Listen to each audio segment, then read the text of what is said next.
into about any number of tickets you want if you play Gallagher and Miss Pac-Man, because my code sucks. Anyway, I've got some PGP swag here for random people raising their hand. It's a random guy in a blue shirt gets a PGP swag.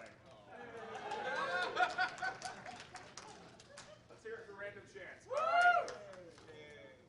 It always kills me when you're in a con and they're giving stuff away and they're pulling numbers out of a thing and everyone's applauding. It's like, it's Random Chance. What are you applauding? Like, it could have been anyone. Like, yay, the universe didn't stop working for the 5 seconds. So Lance, speaking of the universe stopping working, Lance is here, and hey, how's it going? I'm all right. Rock on. So Lance is going to talk about Trojans, botnets, malware, and other odds and ends. He's got a book out on phishing exposed from Singress, and it's being sold at our sponsor outside at Culture Junkie.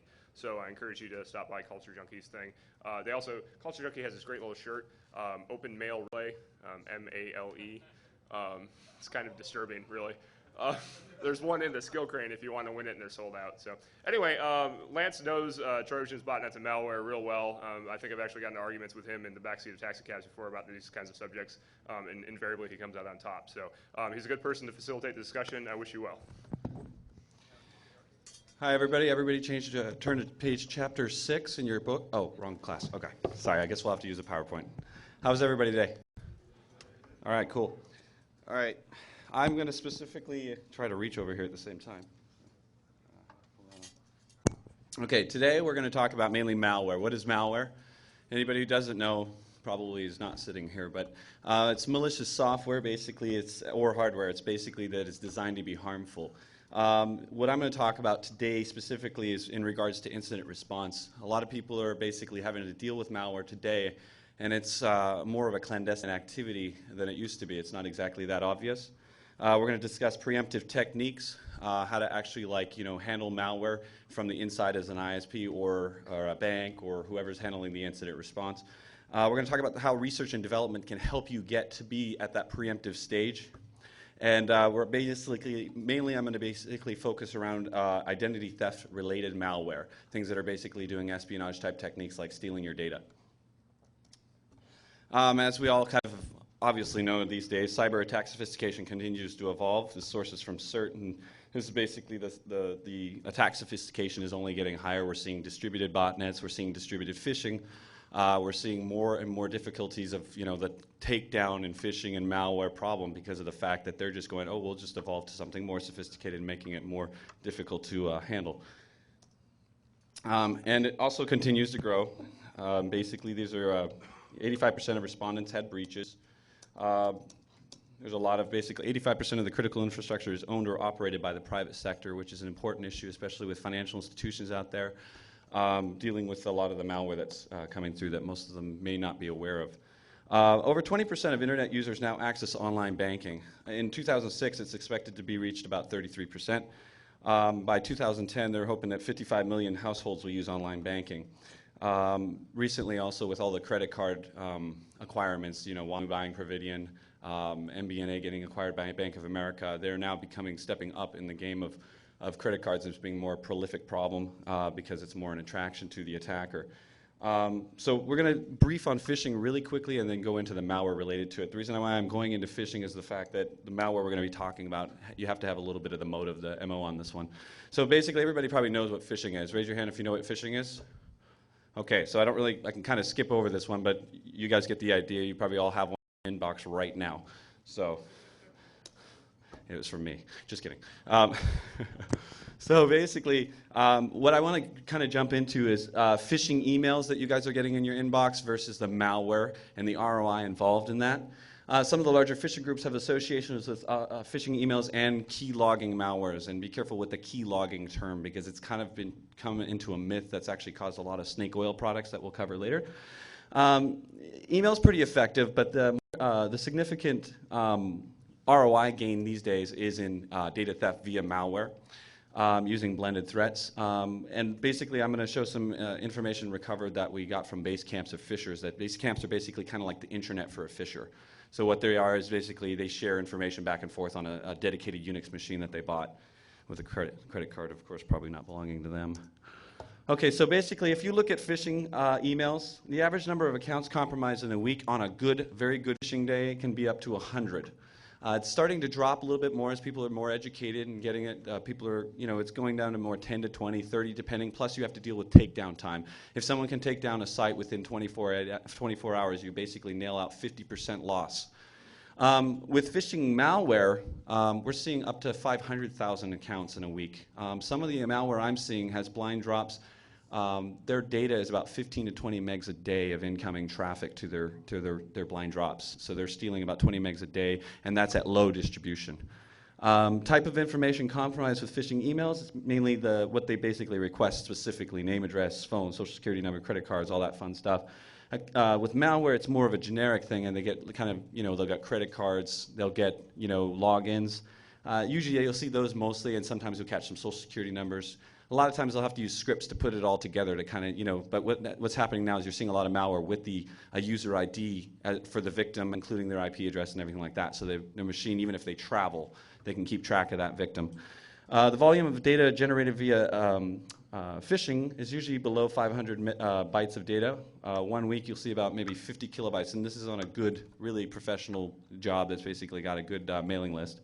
A single keylogging Trojan can generate hundreds of megabytes of data in a week. My repository of blind drops from malware today is probably in the 55 gig range right now. So, how often is this method viable? Phishing emails, it's a cheap concept, so you can reuse a lot of the scam kits. Most malware is usually effective between 1 week and 2 weeks, depending on the distribution. I have actually seen malware that's been effective for 6 months and wasn't detected, but it was a really professionally done, and it was still, people are becoming more aware of malware today now. So people are, starting to do incident response against malware. Let's see, total development cost to the phishers. A single phishing server doesn't take that long, so it's basically about a week to develop.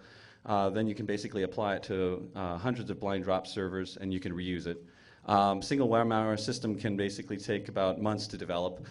This is changing, though. We're seeing a lot of Trojan creation kits, systems that they sell that basically allow the phisher to actually compile their own versions with their own settings. In November of 2003, the concept of a single virus changed. GeoBot, also known as Agobot, and other variants, followed by Sasser and Burbu, took a different approach. Basically, instead of like the so bigs of the world where you get like your emails are just pounded with a virus, you're seeing smaller distributions, more of a clandestine approach. Maybe 1,000 people on the list get this, and it just kind of goes from there and slowly grows. And there's multiple variants, hundreds. Like for instance, MyDoom and SDBot, or RBot, I think it is. RBot is basically both open source code to the underground, and I believe there was a new MyTob, which was MyDoom and RBot, and they basically combined the code, one for mutation, like basically propagation, and the other one for the backdoor itself. So you're going to find a lot of this more available to the underground. You're going to get so many different strains, and every time you compile it, it's a different strain, which makes it difficult for AV vendors to keep up with these variations. Goal of that, and you don't announce the RBots as well either. The goal of the variant was not to become a megaworm, but again, to affect a small group of systems, which is definitely enough ROI for them. I probably basically said this, but limited distribution, limited detection is the key for them on this, and they can deploy it rapidly, especially with the Trojan creation kits that they're making these days and the open source underground community. We're seeing a significant increase in malware used by phishers, i.e. exploitation via ActiveX blended threats, i.e. ADB bugs, CHM. We're finding obviously the WMF, which we'll cover in detail. The new Outlook bug that's probably come. I expect to see a phishing email in probably less than a week to see that get exploited. So basically right now we're basically going to talk a little bit more about the malware specifically and the keylogging myths that we have to deal with. Okay. So basically, a few phishing groups have been associated with specific malware. Malware is used for a variety of purposes, as you may know. Compromising hosts for operating the phishing server. We've seen that a few times, but we see more of the Linux machines with botnets doing the compromises. So it's not specifically a Windows machine doing the phishing server. It's like we'll see like an Amazon Fish or something like that, or a Citibank, and they'll have one domain name with 18 different IP addresses associated with it. So if you keep shouting a takedown message to all these ISPs, it's going to take forever, rather than going single point of failure to the domain registrar, which they're not the best responsive people, but So we're seeing them start to distribute and use botnets as the attack vector for getting into the cPanel, your STP server that may be old, any PHP forum type stuff like forum BB, PHPB, all those type of things. It basically automatically sets the attack and then sets up the phishing server. We've seen recently I got a botnet that was basically doing relaying the bulk mailing, and it wasn't doing it on port 25, but the ISP called and said, hey, I'm seeing a lot of traffic, but I don't know what's going on, but I see the message as spam. It was for a money laundering scam. And so part of the phishing is about money laundering. So what they move into is basically, thisjob.com or getagoodjob.com, something like that, and they offer, you to be at home as a financial transaction agent, move money around for them. You're technically not aware that it's illegal. So they'll have botnets that are on these high ports and have all these machines that are basically open and used to send the mail. Thus the received headers are not from the ISP, so it's harder to shut those down. Also directly attacking clients with keylogging malware. This is obviously the big problem here with phishing, is that they're able to steal data, and half the banks don't know how much data has been stolen to date. So, and as I said earlier, a single piece of malware can do all of these things, as we all know. In early 2004, malware associated with phishing groups rarely appeared to be created specifically for phishing. It was more focused on botnet attributes. SDBot, Agobot, things like that were for the underground in general, and then we'd see more like, people making libraries almost, like basically, here's a framework for a bot, what do you want it to do? And so that basically in 05 became more specific to TAN grabbing, phishing, session writing, so that they can do e-gold scams and other phishing scams. And so now you're seeing malware that's actually sold to phishers specifically.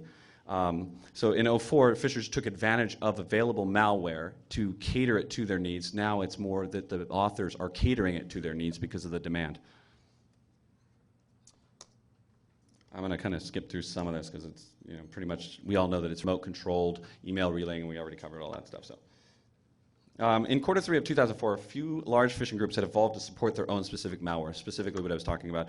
Burbu would be a good example of this. W32 Spybot included specific code to actually harvest bank information. Burbu was literally just throwing gigs at blind drops, just from everywhere, basically, serving up all the information.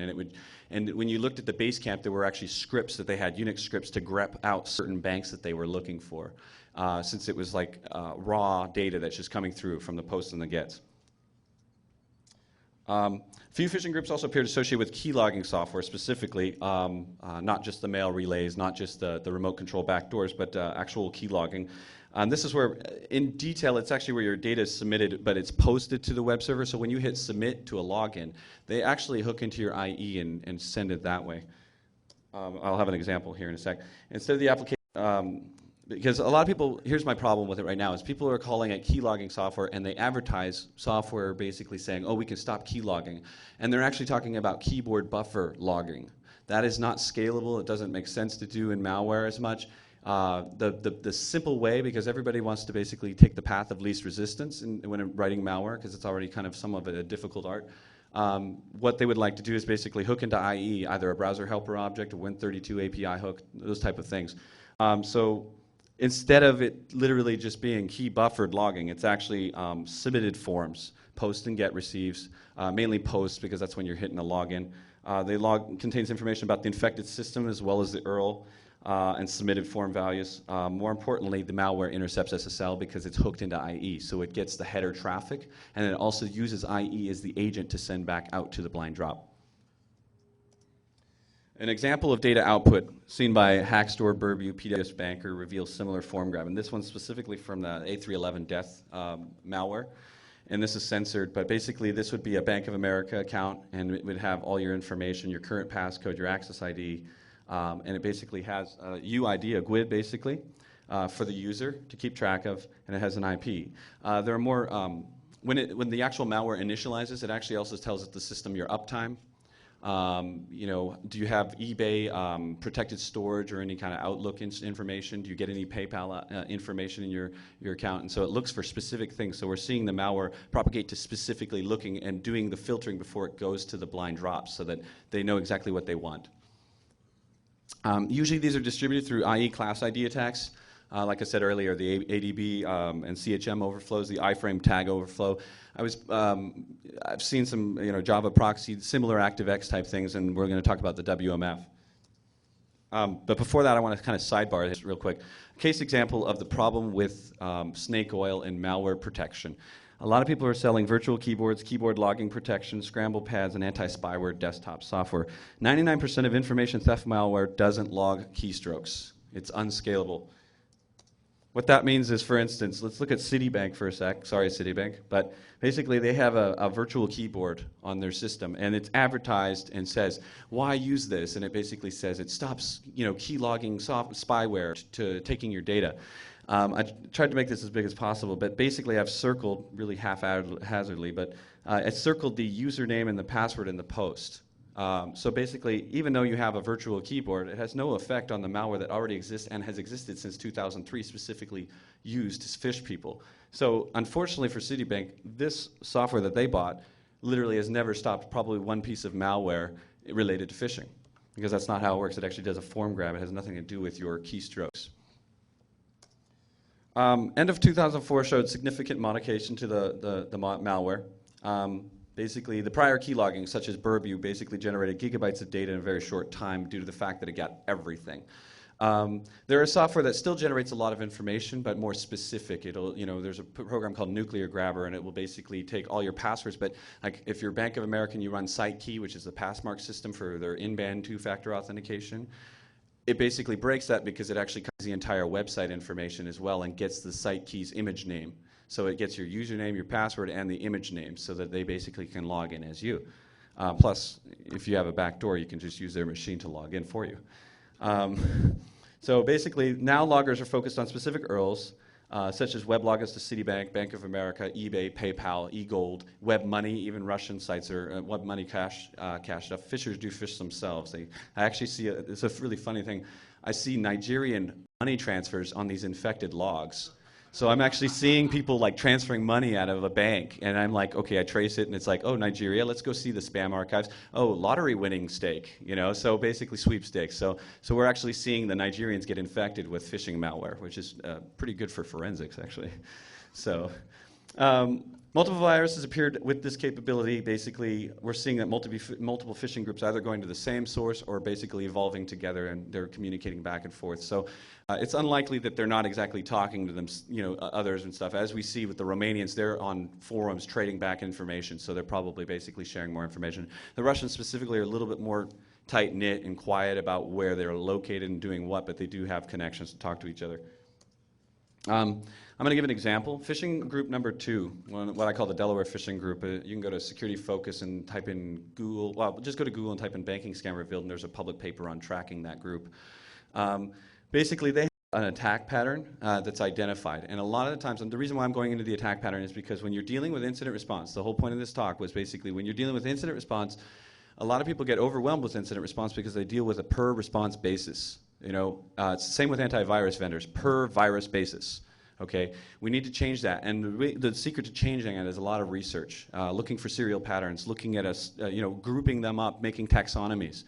That's a very, very key effort, basically, to have some. It's kind of once you get that done, it makes things so much easier because you can just go into your database and relate it to certain groups, certain traffic, certain type of attacks. So, for instance, we'll take phishing group number 2, a very popular group. They basically use the cPanel. Anybody know what cPanel is here?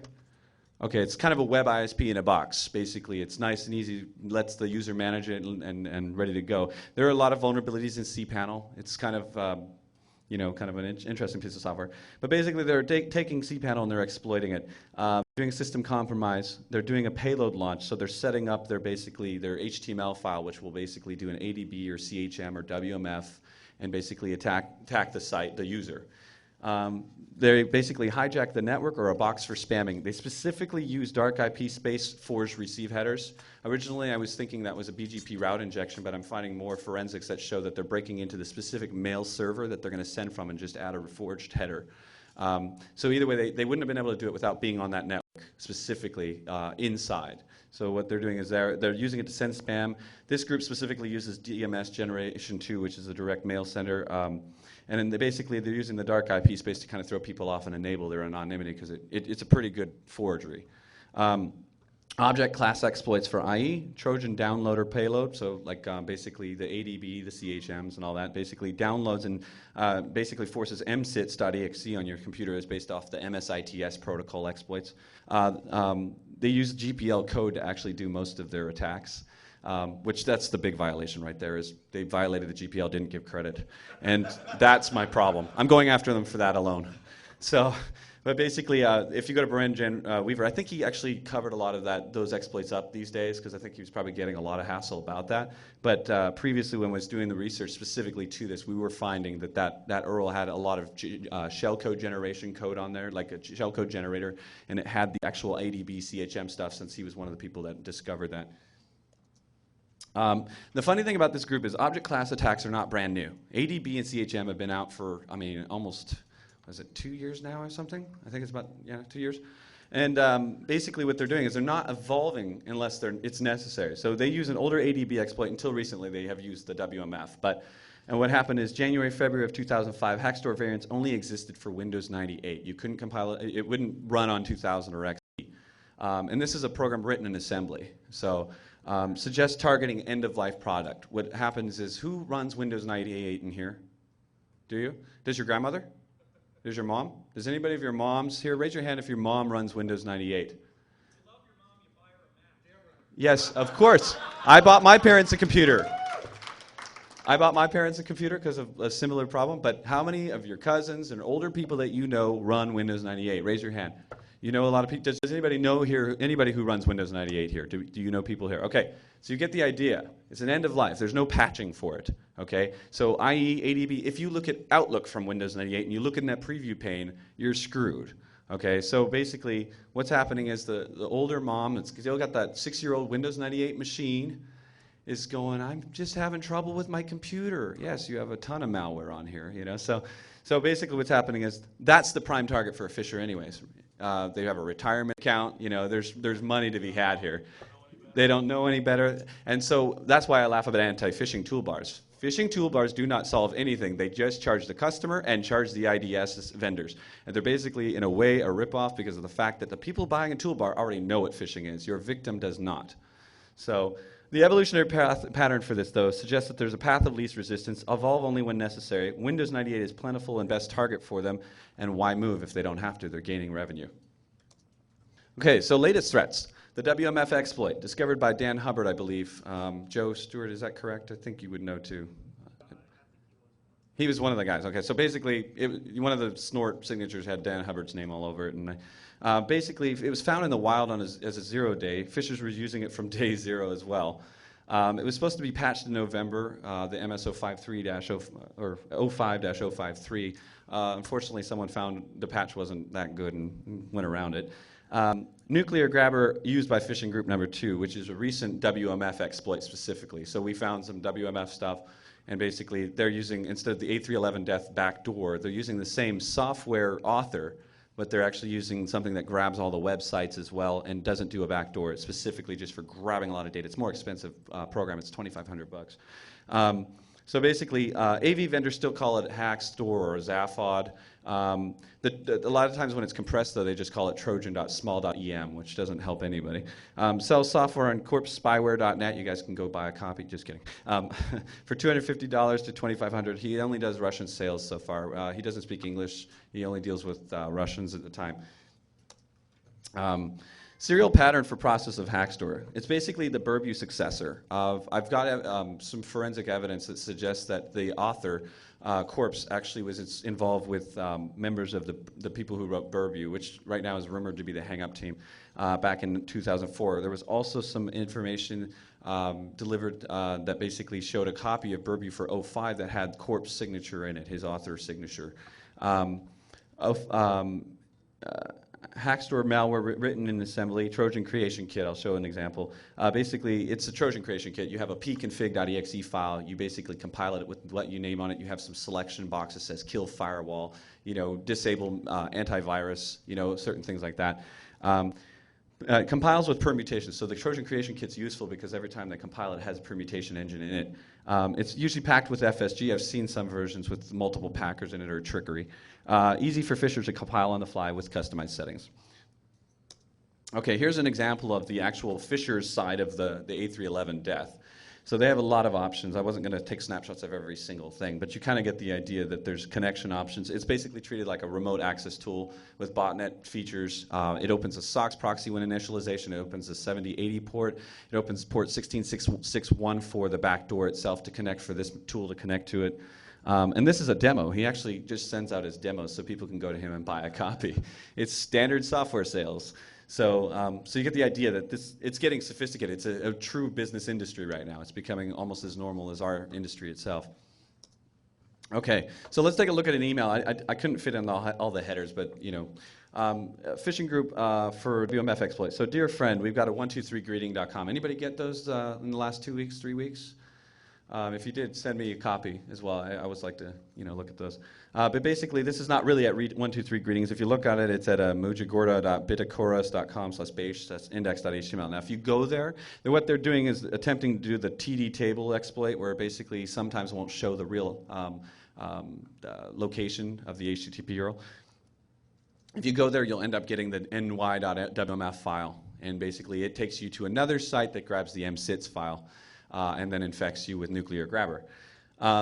Here's what Sophos or any of the I needed someone to, I'm not picking on Sophos, so no offense. But basically, a lot of the analysis and from the AV side of things, this is where I'm kind of, it's a tired Band-Aid, if you know what I'm saying. It's something we need to move into doing a little bit more prevention with. If you take most of the Hackstore stuff out there, it's going to label it as Troj.small.m. So is most of the other phishing stuff, PW Banker, all this, because of the way it's packed, it just says, oh, it does this. And the analysis itself explains certain things, like it drops a DLL, makes a registry call, and does something else. But it doesn't say anything about stealing your data. Like, okay, well, that would be important to me. Would it be important to everybody else in this room? So basically, you can see where this is going. The metric system for AVs is a little bit off because they consider this virus a low threat. Well, it depends on who you're talking to. If you're talking to a bank or a customer, I think that's a pretty high threat for them. Problem exists here. Let's look at this. Labeled low threat based on AV metrics. The reason why? Because of the way they've labeled it is based on in the wild. How many reports did we get? Well, unfortunately, phishers are trying to be as clandestine as possible. Exactly, they're targeting you, and so it is espionage. It's basically you are doing industrial espionage, and that's what they're doing. So it's a target. So in my book, it's high threat because it could get access to your corporate intellectual property. It doesn't always have to be phishing who writes it, because there's so many open source versions out there. Shoved in the rest of the Trojan.small.em categories. So, you can't really differentiate. No one's looking at the taxonomy of who wrote it. No known resolve other than desktop prevention. Very reactive, as we all know. Evolving malware disables AV, common knowledge. Even some of the malware actually has exploits against clam AV to pass through and get around that stuff. So how do we change this? We need to look at the AV metrics. We have to basically kind of say, hey, we are dealing with phishing. It is a very real threat, and that metrics that you guys have it really needs to change. We need to use common sense, and what I mean by that is that sometimes you can obviously tell the difference between, it doesn't take that long to analyze a malware to find out if it's stealing data versus being a standard, like I'm a nuisance virus. We need to be more proactive and less reactive. Serial pattern analysis with common sense is truly the key on this, and I'll show a demonstration of that. Okay. Say you're in incident response. How many people here work in incident response? Okay. So you guys understand that there's a lot of management by objective in incident response? Raise your hand if you understand that concept. Okay. Do you guys agree? That a lot of the times you can disagree. It's okay. I may be wrong.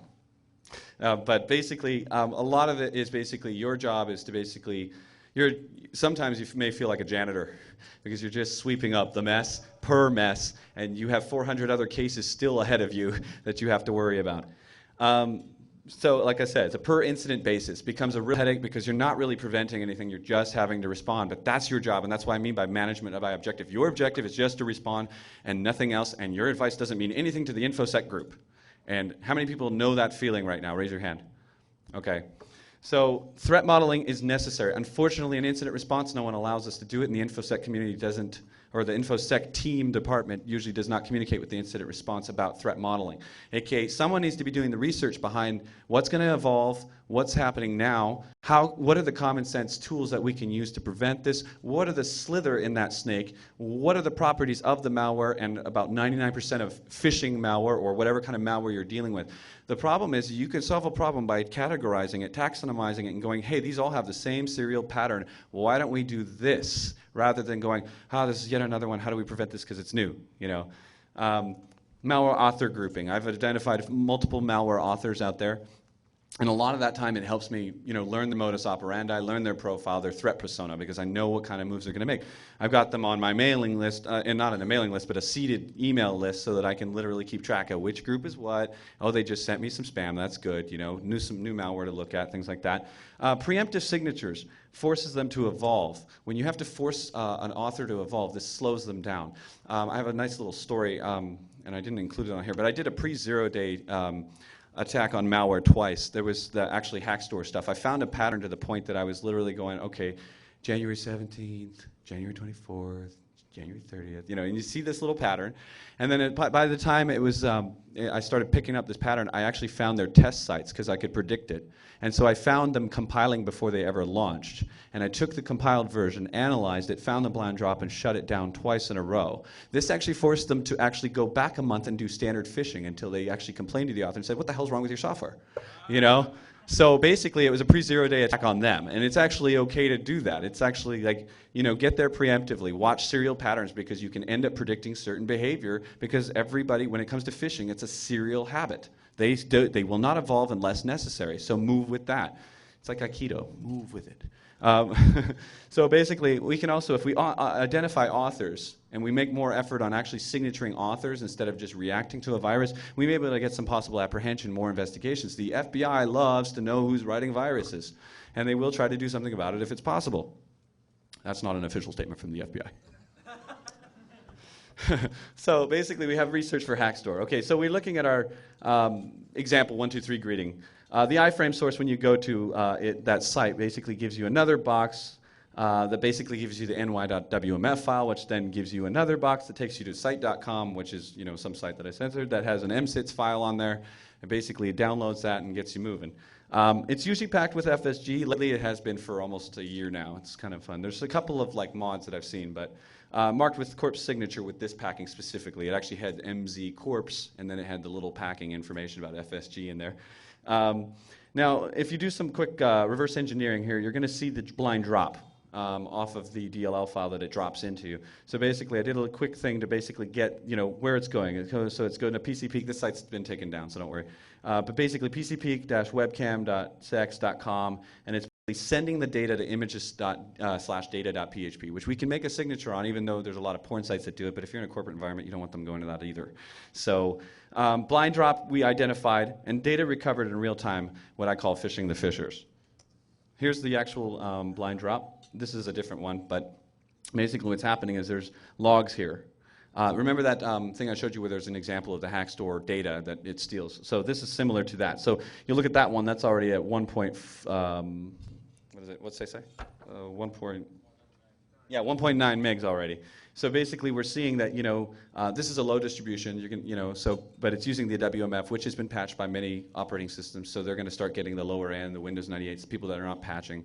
But basically, this is a blind drop, and we can just mirror this every hour, because the cool thing about this is weblogs are sending them stuff all the time, and they're not going to check their weblogs, because they've already got data going to it all the time. You're just sucking it the other way. Trust me, these guys don't check their weblogs, and to use a proxy. But you can start actually getting this data, just getting it every hour, and doing real-time risk mitigation by getting it to the institutions that house, the customers for this. Okay, so basically, what I call blind drop log monitoring. We data return to the institution, and we perform that. So the preemptive action, what do we know so far? We know packed with FSG.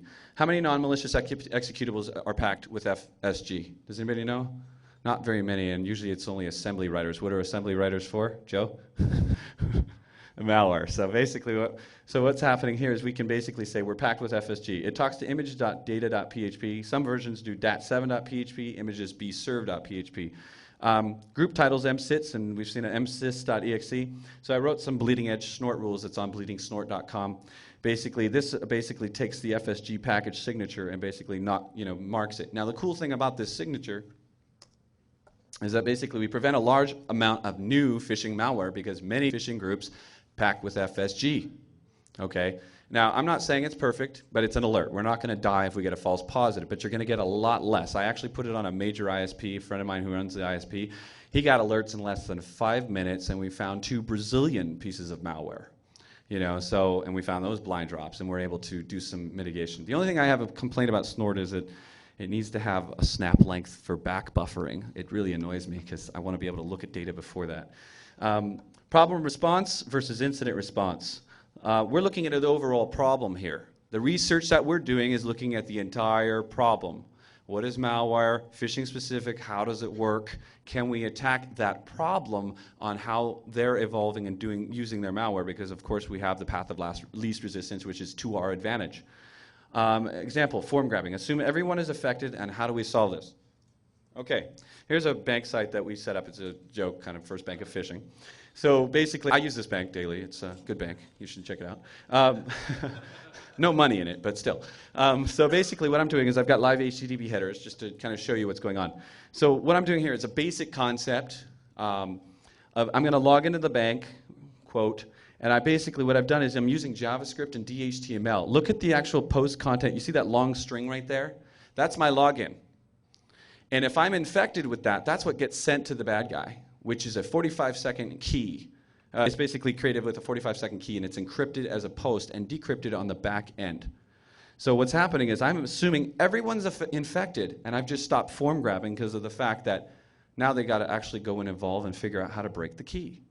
So now you've probably set them back at least, I don't know, a few months, and if it becomes a true threat, everybody starts doing it, they will evolve. But the whole point is you've now give yourself some breathing room to basically do some more research, learn where they're evolving, and go forward and attack that problem. And that's the big key in this, rather than saying, oh, yet another virus, Okay, so you're not an RCE, which is reverse code engineer, okay? You're in incident response, you don't have a background in reverse engineering. How the hell am I going to look at these viruses, find their blind drops? What am I going to do? Okay? A really good trick for IR, if you're not into, pulling out Ollie Debug or IDA Pro, and you probably don't have time in the first place, IE HTTP headers is a great tool because of the fact that most of these things are using either a browser helper object or an IE hook in the Win30 API. So what that means is it uses the IE as an agent. So if you have that, it's a header bar at the bottom. And once you infect yourself on your sandbox, you'll see the headers fly out saying, here's my blind drop. I'm going to host this, and I've got all these things. So basically, you'll be able to identify the blind drop, what it's attaching itself to, and where it's going. So you locate the blind drop, and then you monitor and mitigate as an IR guy. So now you can actually, mitigate this problem. You're basically, when you're doing this mitigation, you're making it dead on arrival for them, because if you have the right connections and you have if you've made the responsible connections with the banks that you need to know, all that stuff, you can get those connections. They can mitigate that problem on their end. And basically, by the time these fishers are actually going through the data and using it, it won't be good for them. VMware is your friend. I'm sure you guys are all familiar. How many people are familiar with VMware here? Okay, cool. All right, so it's your friend. It's a great sandbox. Snapshots. I love that because you can load up all your tools and then just go, I've got all my tools here. I don't have to keep doing that every time. So it's great. And you can just kill it and revert. Tools like sysinternals, they have a process explorer, TCP view, things like that. If you're not a reverse engineer and you can't do the IDA Pro and don't have time, grab like a process explorer, see what it's loading on the system, learn where it's going. Joe Stewart actually recently, I was introducing yesterday Truman, I believe. It's called Truman? Yeah. So Joe Stewart has an awesome SandNet tool. Is it boot ISO yet, or is it still, or is it just tools right now? It's a boot ISO. Okay, so it has a boot ISO. It has an entire environment for SAN netting, so that you can basically monitor malware and do a bunch of stuff. Talk to Joe if you didn't go to his talk yesterday. It's an awesome piece of software. So as it becomes more prevalent, more tools are available for the common response team. Now, in the years to come, we're going to be like, gosh, malware's our problem, malware's our problem, malware's our problem. So of course, people are going to start building more tools. It's just like phishing, right? The minute phishing came out, the first year it was kind of slow and crap, like we're just overwhelmed, and now people are like, oh, I've got cool tools, I got tools, I'm dealing with the problem. It's still a big problem, but at least there's more available tools for you. So as the demand on malware mitigation comes in, we're going to have more tools. But as I listed some good tools there, common sense is sometimes the best weapon, and a little bit of research. So basically, that's my talk. Shameless plug. Please, chapter 6 pretty much has a lot of this in there. So, and it has very good code examples and tricks of the trade. Side joke though for this is like Hackstore actually uses a PHP receiver for its data. And it has an actual like login for these Russian guys to go in and sort the data.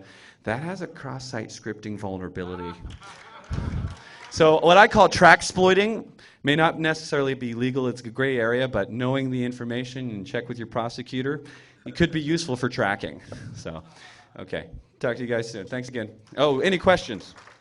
Have your own prosecutor? No. I meant like, I just talked to your local prosecutor, AUSA or local prosecutor. So, any questions?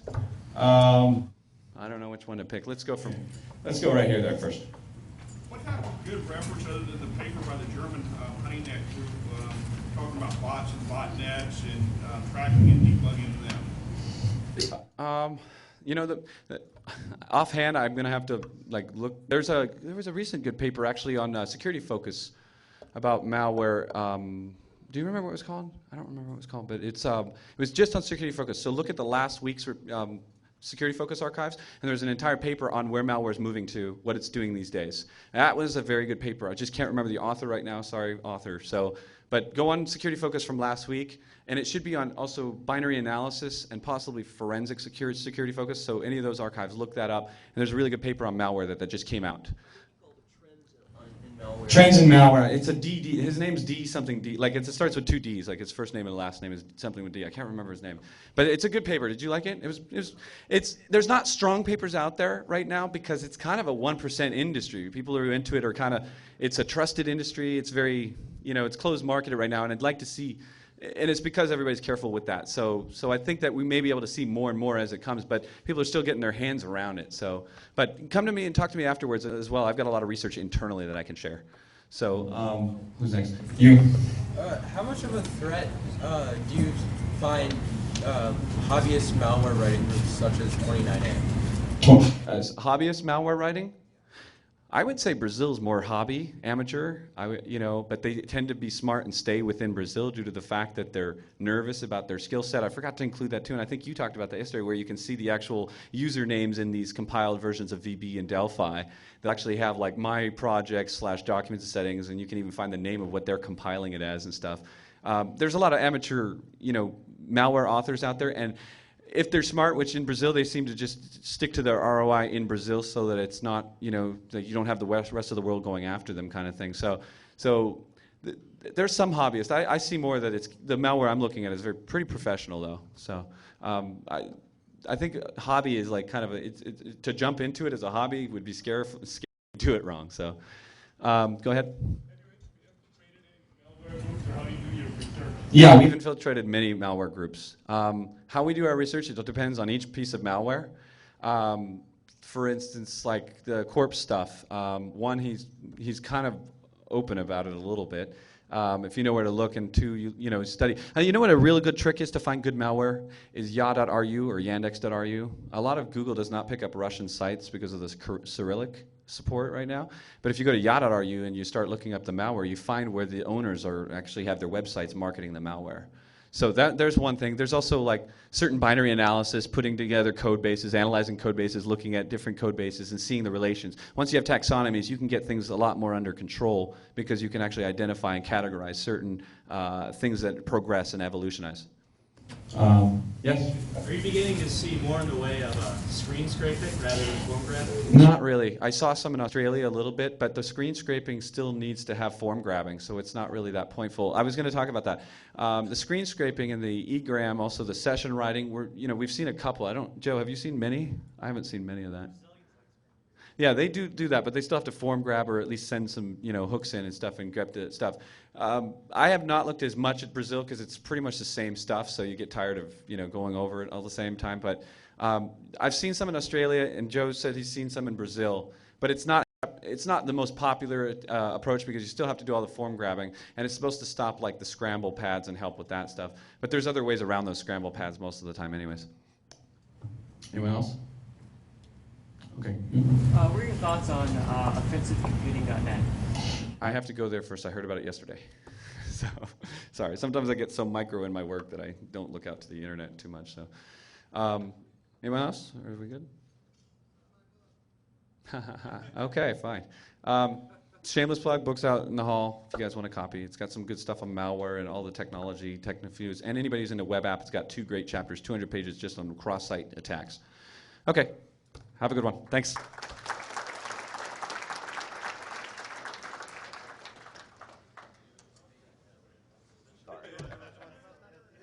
Yeah, we'll talk about that, definitely. So yeah, give me your card and I'll write it because